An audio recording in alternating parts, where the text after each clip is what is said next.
এবার আমি চিন্তা করছি এখান থেকে গিয়ে আমি, শাকিব, বুবলি, জয় আমরা 4 জন মিলে ছবি দেখতে যাব। ওকে, দ্যাটস কুল। এই জন্য আমি ফার্স্টই বলেছি সুপার কুল অপু বিশ্বাস। অপু বিশ্বাস বুবলির কোলে আমার ছেলে থাকবে, আমি শাকিবকে ধরে থাকবো। বুবলি আমার ছেলেটাকে একটু দেখাশোনা করবে। I must say, so cool. শুধু বাবাকে দেখলে হবে, ছেলেকে দেখবে, ছেলেকে দেখলে হবে না। Oh my God!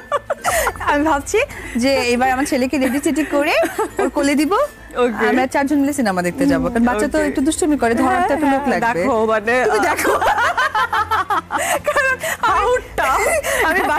আমি বাচ্চা হওয়ার জন্য ইন্ডিয়াতে গেলাম, তখনও বাচ্চা ছেলে বাবাকে দেখে রাখলো।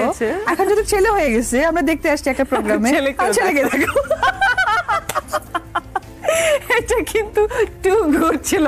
আই ডোন্ট নো যে বুবলি দেখছে কিনা, দেখলে মেবি সেও ইন্সপায়ার্ড হবে। যে বাচ্চার প্রতি তো ফ্যাসিনেশনটা আরো বেশি আমার মনে হয় বুবলি বাবার থেকে। ওকে, স্পেশাল গিফট অফ কোর্স বাবাই দিবে।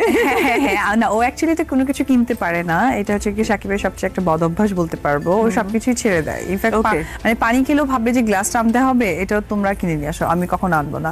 অনেকে আছে না যে দেশের বাইরে গেলে কোনো টুকিটাকি জিনিস কালেকশন করে, ডিফারেন্ট কিছু দেখলে নিয়ে আসে, এটা আমি আজ অব্দি শাকিবকে দেখিনি। বাট যেটা হয়েছে যে আমাকে বলেছে যে তুমি আমার বাচ্চার বা তোমাদের সবার ড্রেস দিয়েছি, ইনফ্যাক্ট ড্রেসটা গিফট করা। তাহলে তো গিফট করেছেই। হ্যাঁ, না ও ড্রেস গিফট করেনি, টাকা গিফট করেছে, তোমরা কিনে নিবা। হ্যাঁ, তো সেটা নিয়ে মাঝে মাঝে ঝগড়া হয় যে কেন তুমি মানে অন্যান্য হাজবেন্ড এরকম নিয়ে আসে। ইউজ টু, বিকজ আমি দেখে আসছি সে এরকমই করে আসছে, জাস্ট ইউজ টু আর কি। এখন আমি জেনেই যাই যে সে কিছু কিনবে না, আমাকেই কিনতে হবে। তো তুমি শাকিব খানকে কি গিফট করেছো? আমার ছেলে। আমি কিন্তু তোমার সব ইন্টারভিউ গুলো দেখে দেখে আমি তো তোমার ফ্যান হয়ে গিয়েছি।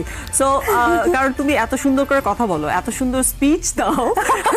এক এক জায়গায় তোমাকে অধ্যাপক বলা হয়েছে, কিছু জায়গায় বলা হয়েছে কি করবো থেকে স্পিচ করবো। এখন কথা হচ্ছে যে শিক্ষার যোগ্যতা একটা মানুষের থাকেই, না হলে তো আর কখনো কেউ কোনো একটা ইন্ডাস্ট্রি বা কোনো বিলং জায়গা তো করতে পারে না।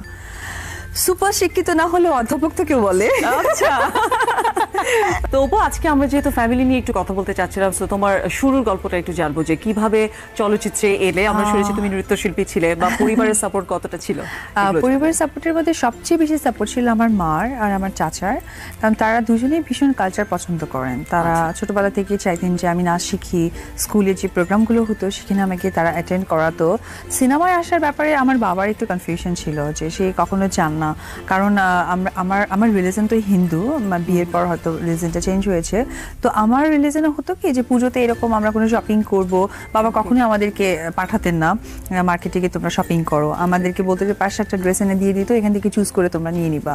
মানে আমার বাবা ভীষণ খুব মানে টাইট বা কনজারভেটিভ ভাবে আমরা ছিলাম ওই রকম, কিন্তু সাপোর্টটা খুব বেশি পেতাম মার এবং কাকার থেকে। আর সিনেমায় আসাটা অ্যাকচুয়ালি ওনাদের দুজনের হেল্পে আমার অ্যাকচুয়ালি আসা।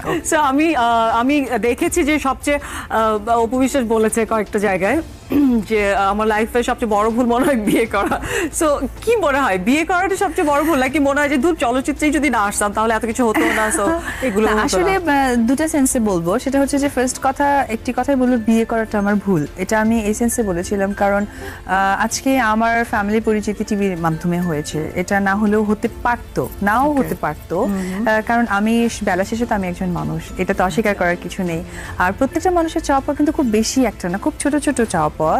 সেটা যদি মানুষের লাইফে কোথাও একটু ফুলফিল না হয় তখন অনেক কিছু ফিল করে। সেই দৃষ্টিকোণ থেকে হয়তো আমি একটা জায়গায় বলেছিলাম যে আমাকে র্যাপিড ফায়ারের মতো বলা হয়েছিল যে জীবনের ভুল কোনটা, তো আমি বলেছিলাম বিয়েটা।